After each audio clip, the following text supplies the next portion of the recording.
Good morning. मेरा नाम यूसुफ जान है और मैं CIT सेकेंड ईयर में इलेक्ट्रॉनिक्स 2 पढ़ाऊँगा। इस सब्जेक्ट की जो कोर्स आउटलाइन है वो सबसे पहले हम देखेंगे, लेकिन इससे पहले मैं आपको ये बताता चलूँ कि ये कोर्स 200 मार्क्स पर मुश्तमिल है। इसके 2 पेपर होंगे। ए पेपर में हम प्योरली लॉजिक गेट्स के बारे पढ़ेंगे और पेपर बी में हम इसमें इलेक्ट्रॉनिक्स डिवाइसेस जो कि मुख्तलिफ इलेक्ट्रॉनिक सर्किट बनाने के लिए, कंप्यूटर सर्किट बनाने के लिए इस्तेमाल होते हैं, उनकी स्टडी करेंगे। सबसे पहले चैप्टर 1 में जो हम पार्ट 1 का करेंगे, उसमें कोर्स आउटलाइन में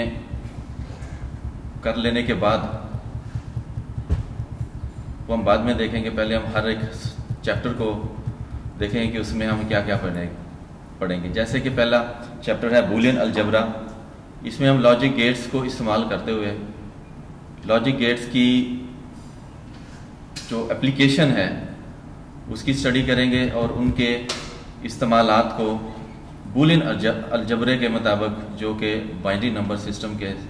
साथ रिलेट है, उसके साथ हम उसको स्टडी करेंगे। इसी तरह इसका चैप्टर नंबर 2 है, जिसमें हम बाइनरी अरिथमेटिक सर्किट डिज़ाइन करेंगे, जो कि मोस्टली हम इस चीज़ को जानते हैं कि तमाम का तमाम जो हम आम जिंदगी में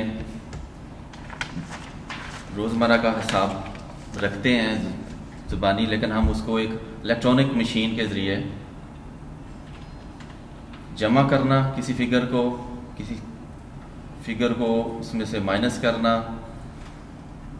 या उसको दोनों को हम एक साथ माइनस या जमा करके सर्किट को बनाने का जो तरीक़ाकार है वो सीखेंगे।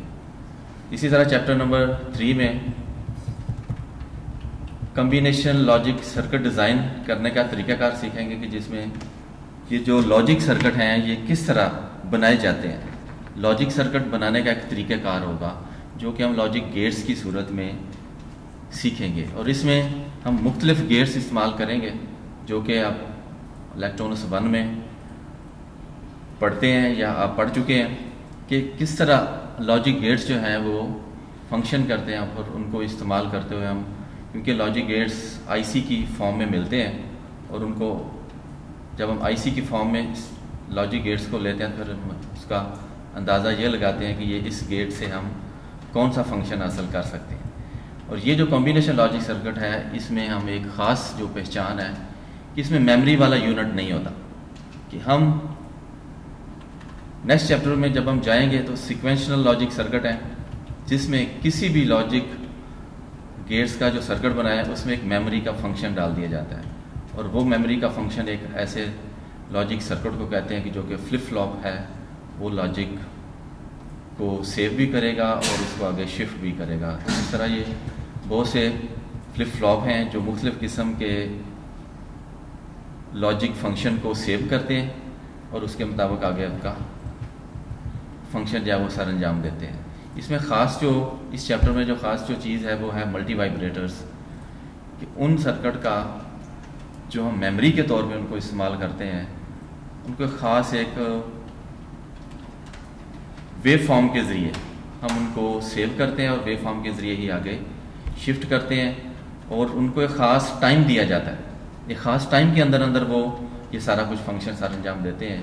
जिनको हम 555 IC इस्तेमाल करते हुए ये जब फंक्शन इस चैप्टर का जो मुकम्मल करते हैं। आगे जब हम पढ़ते जाते हैं तो चैप्टर नंबर 5 में वही फ्लिप फ्लॉप जो कि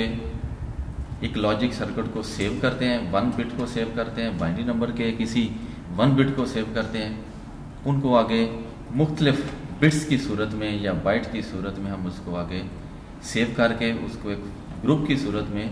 शिफ्ट भी करते हैं, और जिसको हम डाटा ट्रांसफ़र और डाटा रिसीव का नाम दिया जाए। ये सारी चीज़ें इसमें हम पढ़ेंगे।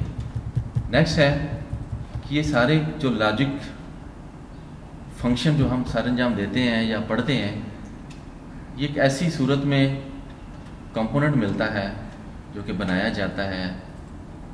और उसको हम एक ख़ास तरतीब देते हैं कि जो कि कहलाता है logic family and specification. Logic family एक ऐसा चैप्टर होगा जिसमें हर वो लॉजिक गेट जो किसी आईसी फॉर्म में है, आईसी की सूरत में है, वो उसकी स्टडी की जाती है। उसके इंटरनल में क्या फंक्शन है और उसके बैरूनी जो कनेक्शन हैं, बैरूनी जो पिन्स हैं, उनके साथ हम और क्या कंपोनेंट्स लगाकर मुख्तलिफ अपनी मर्ज़ी के मुताबिक कोई फंक्शन सर अंजाम दिया जा सकता है। ये जो लॉजिक फैमिली है ये 7 के करीब है कि शुरू में जब लॉजिक आईसी बनाया गया तो उसमें जो टेक्निक इस्तेमाल की गई वो RTL, DTL, ECL, TTL, IIL, MOS family और CMOS फैमिली। ये जो सारी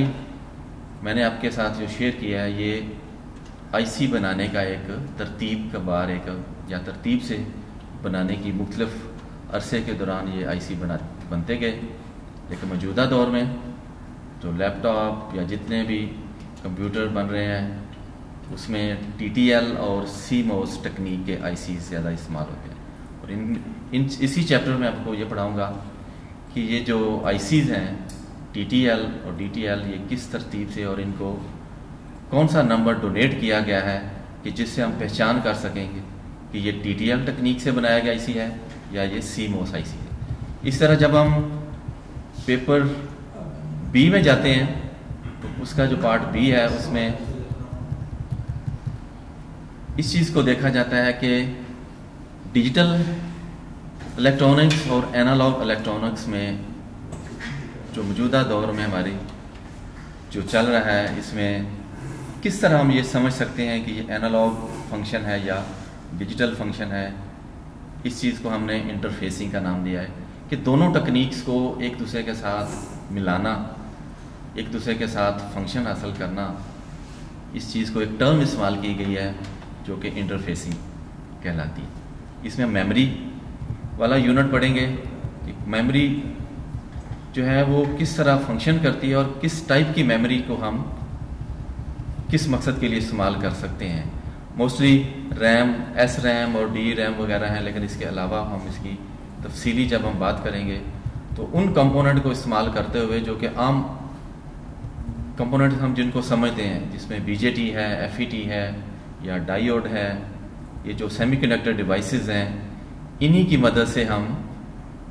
कंप्यूटर में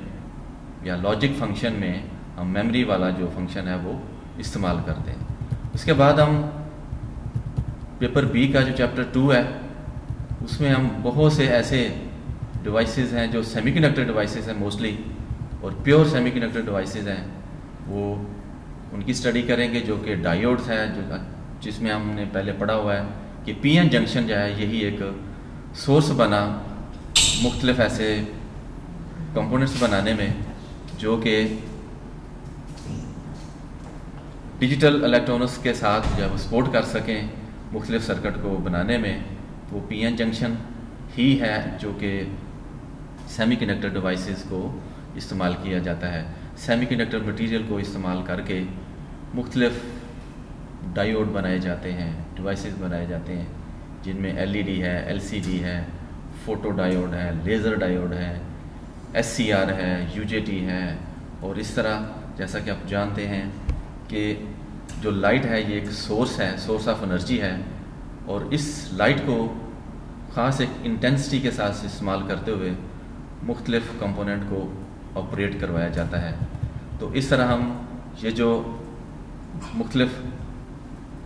इलेक्ट्रॉनिक्स के हवाले से हमने एनालॉग और डिजिटल का फंक्शन पढ़ना है इस पूरे सब्जेक्ट में। ये पढ़ लेने के बाद एक स्टूडेंट या इस इलेक्ट्रॉनिक्स को समझने वाला बच्चा या कोई भी शख्स वो इस काबिल हो जाता है कि वो एनालॉग और डिजिटल के फंक्शन को समझ सके, उसकी पहचान कर सके, और इसके अलावा वो मुख्तलिफ इलेक्ट्रॉनिक सर्किट को डिज़ाइन कर सकता है, मुख्तलिफ इलेक्ट्रॉनिक सर्किट को डिज़ाइन करके उसको फंक्शन में ला के मुख्तलिफ लॉजिक फंक्शन हासिल कर सकता है। और इसके साथ साथ जब ये कोर्स पढ़ लेने के बाद वो स्टूडेंट जो ये चाहता है कि वो अपना काम शुरू कर सके, वो इसके साथ हार्डवेयर का काम भी शुरू कर सकता है, क्योंकि इसमें मुख्तलिफ कैलिब्रेशंस हैं। मुख्तलिफ कैलिब्रेशन के साथ साथ वो मुख्तलिफ इंस्ट्रूमेंट को, मेजरिंग इंस्ट्रूमेंट को भी इस्तेमाल करने के काबिल हो जाता है कि जिससे आजकल हम देखते हैं कि इलेक्ट्रॉनिक्स ने हर एक चीज़ को फंक्शन करवाने के लिए उसका जो बेसिक यूनिट है वो इलेक्ट्रॉनिक सर्किट से ही उसको चलाया जाता है। तो इस तरह हम ये उम्मीद करते हैं, मैं ये उम्मीद करता हूँ कि आप आने वाले जो मेरे लेक्चर होंगे इस सब्जेक्ट के, उनको आप गौर से सुनेंगे और उसको अपने सिलेबस का हिस्सा बनाते हुए पूरे इस सब्जेक्ट को अच्छे तरीके से पढ़ सकेंगे। खुदा हाफ़िज़।